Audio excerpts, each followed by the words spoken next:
Kansas Territory, May 1874. The wind carried dust and secrets across the cracked earth outside Dodge City, and Kallie Ellsworth gripped the edge of the stagecoach bench so tight her knuckles ached. Her dress was torn at the hem. Mud crusted the bottom. She had not slept in 2 nights. But she was free. Behind her, back in Topeka, her husband would be waking up in a drunken rage, confused to find her gone. She had left the front door wide open. Maybe he would think she was taken. Maybe he would not care. Either way, she was gone for good. She had waited 5 years for the right moment. And now, with a bruised cheekbone and a suitcase stuffed with her mother's Bible, she was here. Dodge City Depot, the driver called as the coach slowed to a stop. Kallie stepped down, squinting under the bright sun. The depot was nothing more than a long plank platform, a water tower, and a few men sitting on crates waiting for something to arrive or leave. Most barely glanced at her. One man, though, stood and watched her like he already knew she did not belong to anything anymore. He was tall, with a lean frame and a worn hat pushed back on thick dark hair. His tan shirt was rolled at the sleeves, arms dusted with trail dirt and muscle. His eyes, though his eyes stopped her. Warm brown, steady, curious. Not in the way other men looked at her. Not hungry, not sharp, just quiet and kind. "You all right, miss?" he asked. She didn't answer at first, her breath caught. She had never seen a man look at a woman the way he looked at her. "I think so," she said, voice rough. He stepped closer, slow and easy. "You need someone to walk you to the boarding house. I do not have a room." He hesitated, noticing the suitcase, the bruise, the way her shoes were worn down at the toes. "I'm Rylan Tate," he said. "I got a place up the road. It is not much, but it is safe and quiet. I can bring you there if you want." Kallie looked down, then up again. "You do not even know me." "No, ma'am, but I know that look, like you just ran through fire to get here." Her throat tightened. She nodded. They walked in silence. She kept her head low, and he did not push her to talk. His horse was tied near the depot, and he led it gently beside them, his other hand just hovering near her back, not touching, just close enough if she stumbled. His land sat near the Cottonwood Creek, a mile out from town. It was a plain house, whitewashed, with a small corral and a split-rail fence. A dog barked once from the porch, then quieted when Rylan gave a low whistle. He opened the door and stepped back. "You can rest here. No one will come looking." Kallie hesitated on the threshold. "Why are you helping me?" He looked at her again, and it was the same look from before, steady, full of something that made her chest ache. "Because someone ought to," he said simply. Inside, the place smelled like pine soap and dust. There was a small table, a stove, 2 chairs, and a single bed pushed to the far wall. Kallie stood in the middle of it all, holding her breath. "You can take the bed. I will sleep out in the barn tonight," Rylan said, already grabbing a blanket. She turned fast. "You do not have to do that." His face was gentle. "I know, but I will." That night, after she washed up and lay down on the clean sheets, she listened to the wind rustle the cottonwoods outside the window. For the first time in years, she did not hear boots stomping down a hall. No fists slamming doors. Only wind and the slow exhale of safety. She woke before dawn, heart pounding, unsure at first where she was. Then she saw the rough beam ceiling, the folded shawl at the foot of the bed, and remembered. She stepped outside, barefoot, just as the morning light hit the edge of the fields. Rylan was sitting on the porch steps, sipping coffee from a tin cup, his hat pulled low. He looked up when she came out. "Stilled, you sleep all right?" he asked. She nodded. "Better than I have in years." He stood and handed her the cup. Their fingers brushed. She felt it all the way down to her ribs. "I'll take work," she said. "Cleaning, cooking, I want to earn my place." He nodded once. "All right." The next few days passed quiet. She swept the floors, mended a few shirts, and cooked simple meals. He worked the land, came back dusty and sunburned, but always left his boots outside the door and never raised his voice. One evening, after supper, she stood by the fence and watched the sky go orange and pink. Rylan came to stand beside her. Neither of them spoke for a while, then she said, "I was not always like this, scared of my own shadow." "I do not think you are scared," he said. I think you are still standing and that counts for more than you know. She turned to him. He called me worthless. Every day made me believe it. Rylan looked at her then, and his voice was low, firm. He was wrong. She could not look away from him, the way he stood there, quiet but solid like the land itself. She felt something shift in her chest. You do not even know me, she whispered. I know enough, he said. You ran, you survived, you did not give up. Her eyes burned. She blinked fast. He stepped closer, paused, then raised a hand and gently cupped her cheek, not the bruised side, the other. You are not alone anymore, he said. Kallie leaned into his hand just for a second. Her heart beat so loud she could hear it in her ears. She looked up at him, and for the first time she let herself believe what she saw in his eyes. It was not pity, it was love. Quiet, sure, and already rooted deep, she did not say anything. She did not need to. She just stayed beside him until the stars came out. By the fourth morning, Kallie had learned the rhythm of Rylan's land. The rooster crowed late, as if even it respected the quiet. The creek ran slow behind the house, its banks lined with rabbit brush. She rose early, not from habit this time, but from choice. She stepped outside with an empty basin, the air still cool enough to lift the hair at her neck. Rylan was already in the shed behind the barn, hammering something steady and sharp, each strike like a heartbeat. She didn't interrupt him. Instead, she walked the perimeter of the fence, checking where the wire sagged and where it held. The sky caught fire at the edges amber near the horizon, deepening toward indigo above. When he finally looked up and saw her watching, Rylan wiped his forehead with his shirt sleeve. I've got a spare hammer if you want to help, he said. She didn't hesitate. Show me how. He handed it to her, handle smooth from years of use. They worked side by side, setting a new post near the edge of the corral, the silence between them easy. When she missed a nail, bending it sideways, she winced. He took the hammer from her hand, turned the nail upright again, and handed it back. You ain't got to be perfect, he said. Just steady. She nodded, jaw tight. I'm trying. I can see that. By midday, her palms were red and scratched, but she didn't stop. When they paused to drink from the tin pail he'd filled from the well, she leaned against the fence, breathing hard.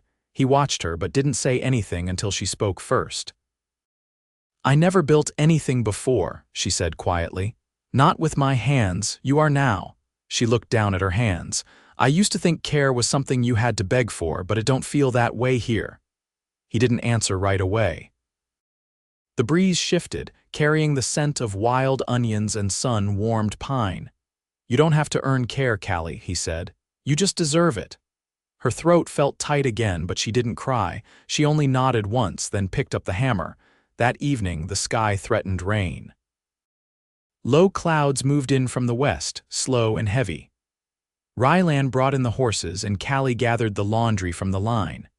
They met on the porch as the first drops began to fall. He held the door open for her, and she stepped inside, barefoot, skirt damp from the grass.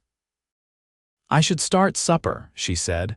I already boiled beans, was thinking of frying up the rest of the salt pork. She blinked. You cook, he shrugged.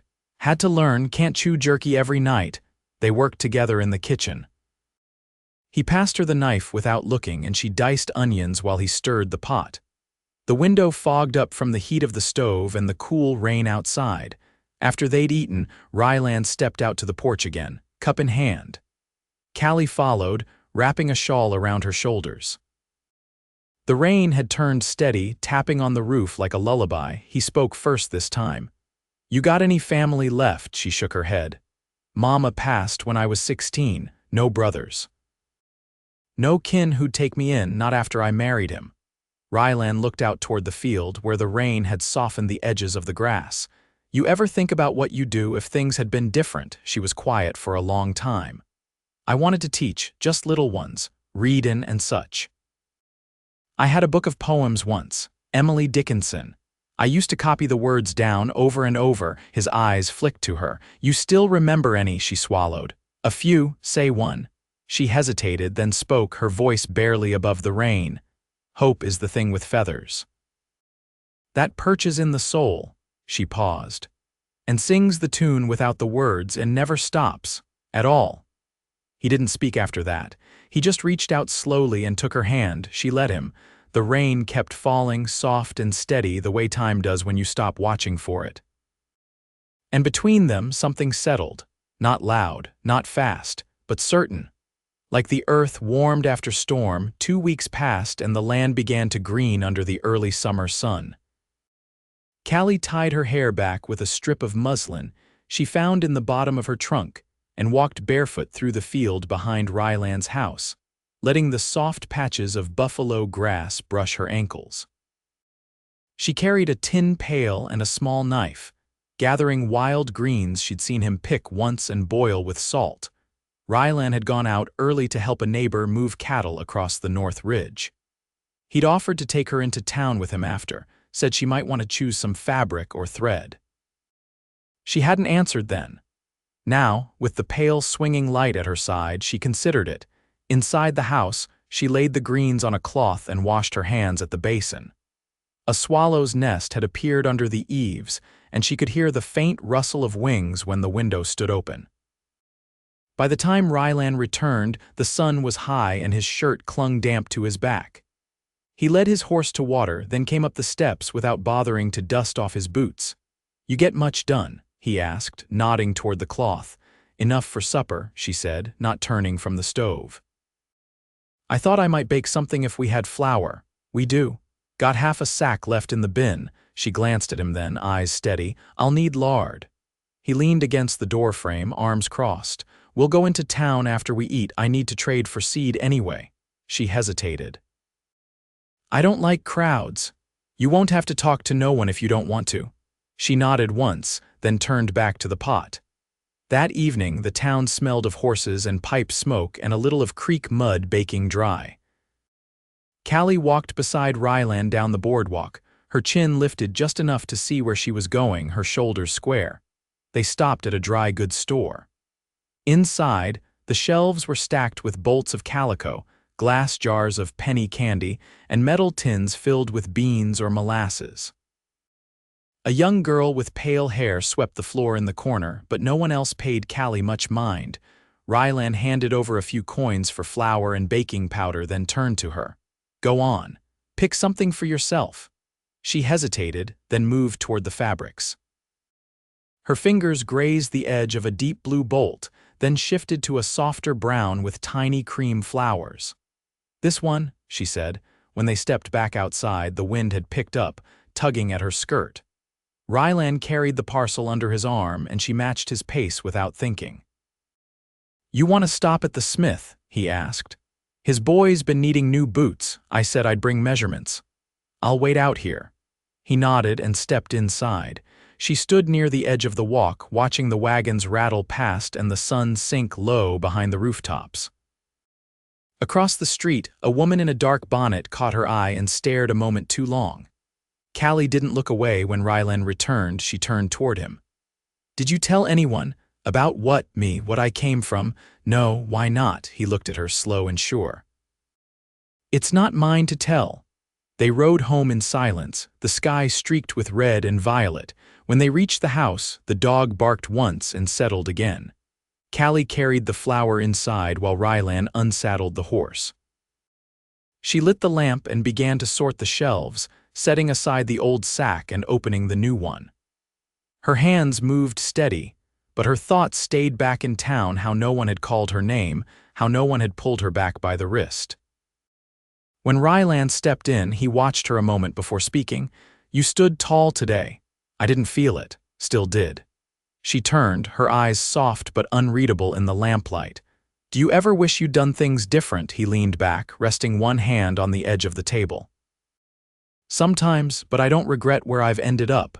She folded the sack with care. "I think I'm still learning who I am." "You'll find her." Kallie met his gaze. "What if I already have and I don't know how to hold on to her?" "Then I'll hold her until you can." She didn't speak for a long while. Then, without a word, she moved toward him. He didn't reach for her, just waited. She stopped close enough to feel his breath on her cheek and laid one hand against his chest, fingers splayed. Beneath her palm, his heart beat steady. "I don't feel broken here," she said. "You're not." Her voice dropped to a whisper. "I don't know what this is becoming. "I do," he said. His hand lifted, not rushed, and came to rest lightly on her waist. She didn't step back. "I want to stay," she said. "Then stay." The lamp flickered once, then held steady, casting their shadows long and close against the wall. The first warm rain of June came in the night, a soft patter on the roof that drew Kallie from sleep. She sat up slowly, letting the sound settle into her. The house was quiet but for the faint creak of the rafters and the even breath of Rylan beside her, steady as always. She watched him for a moment in the dim light, his face turned toward her, arm resting just close enough to touch. Then she slid from the bed, wrapped herself in her shawl, and stepped out onto the porch barefoot. The wood was damp and cool under her feet. She leaned against the post and watched the land she'd come to know. The low hills, dark now under clouded sky, the barn a black silhouette against the gray. The air smelled of wet cedar and turned soil. Behind her, the door creaked open and closed again. Rylan didn't speak, just moved to stand beside her. "You always wake when it rains?" he asked after a while, "just when it feels different?" She shifted her weight to one leg. "This kind's gentle, it don't press down on you," he nodded, gaze fixed on the dark beyond the house. "I used to think storms were the worst part of ranching. Now I think maybe it's the waiting." "For what?" "For things to hold, fences, crops, people." She turned to him. "What's the longest you ever waited for something?" He was quiet for a breath. "My brother left during the war. Said he'd come back when the land was worth tending again. I waited near 5 years. He never did." Kallie didn't reach for him, but she took a step closer. "Did you ever go look for him?" "No, I figured if he wanted to be found, he'd write." "I stopped expecting letters after the second winter." He let out a breath, not quite bitter. "I buried the saddle he left behind under the barn, couldn't bring myself to throw it out." She looked up at him in the gray light. "You're not afraid of being alone, are you?" "Not anymore." The rain softened, and the first birds began to stir in the cottonwoods. Rylan tipped his head back, letting the drops hit his face, then looked at her again. "You think you'll want to stay here when summer ends?" She didn't answer at once. "I never saw past tomorrow before I got here. Now I wonder what autumn smells like out here, or how the creek sounds when it ices over." He watched her, something quiet blooming in his expression. "Then maybe we'll get you a proper coat." She smiled faintly. "Maybe I'll sew one." The next morning, they rode out to the ridge west of the house where the soil turned gold with sun and the prairie spread out flat and wide. Rylan brought his rifle slung across his back, though he didn't reach for it. They weren't hunting, just checking the boundary line where a neighbor's cattle had broken through a week earlier.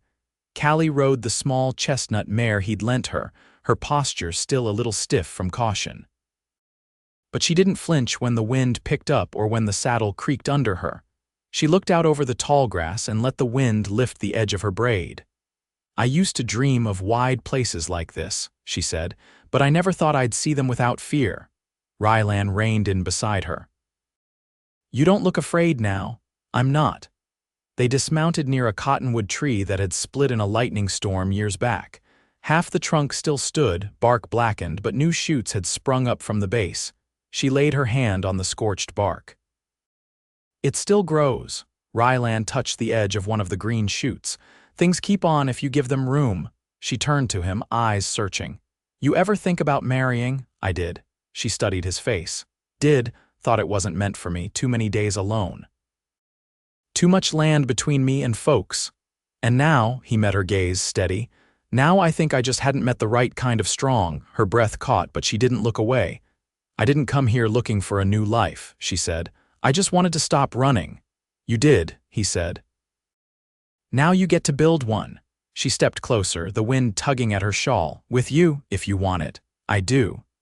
He reached for her, then slow, sure, and folded her hand into his.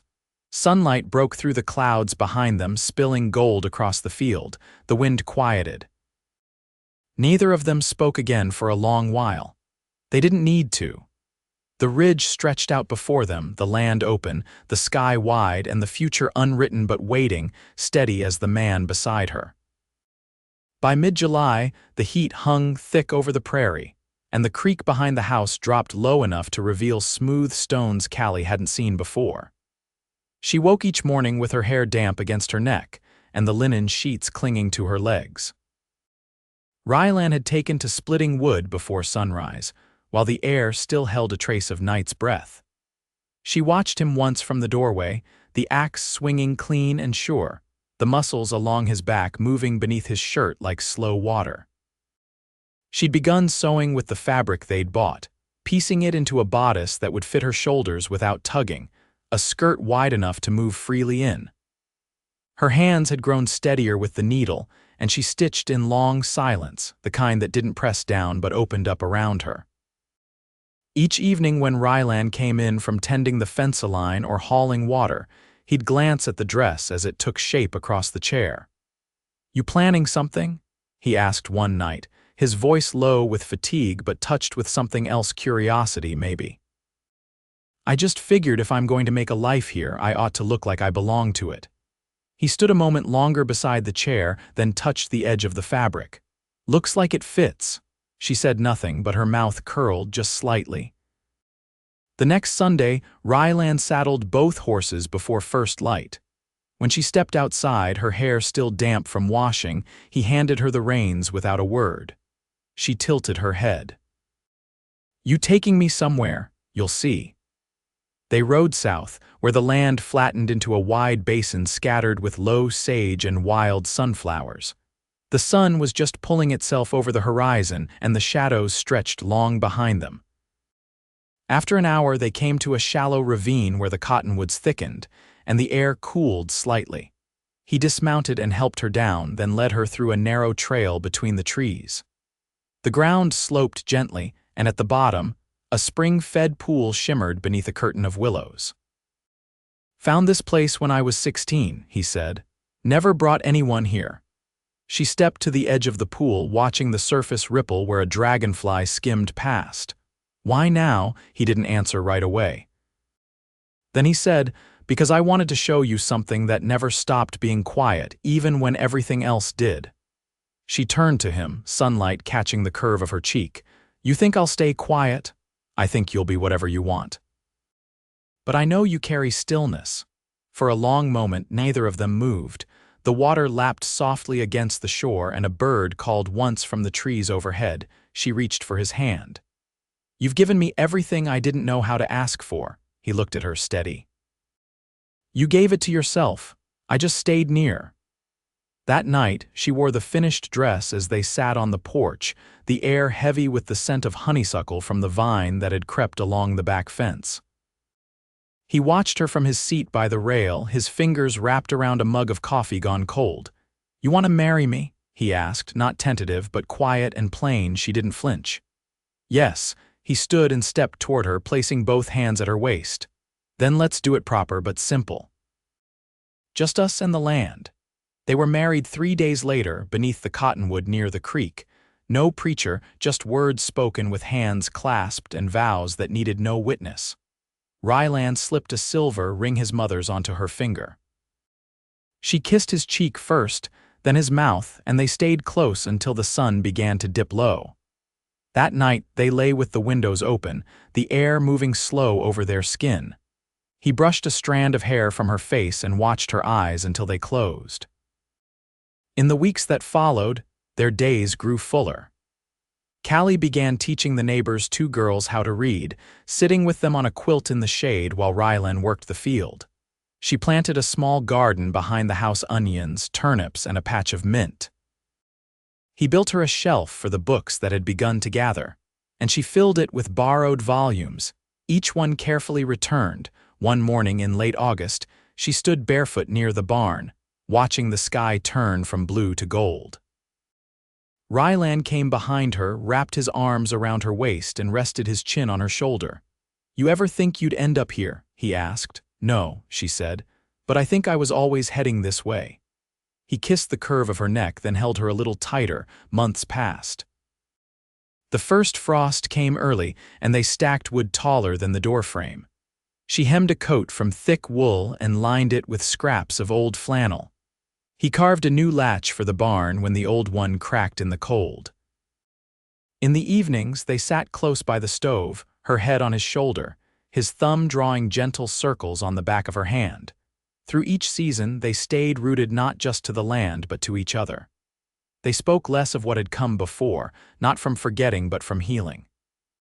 The past had shaped them, but it no longer steered them.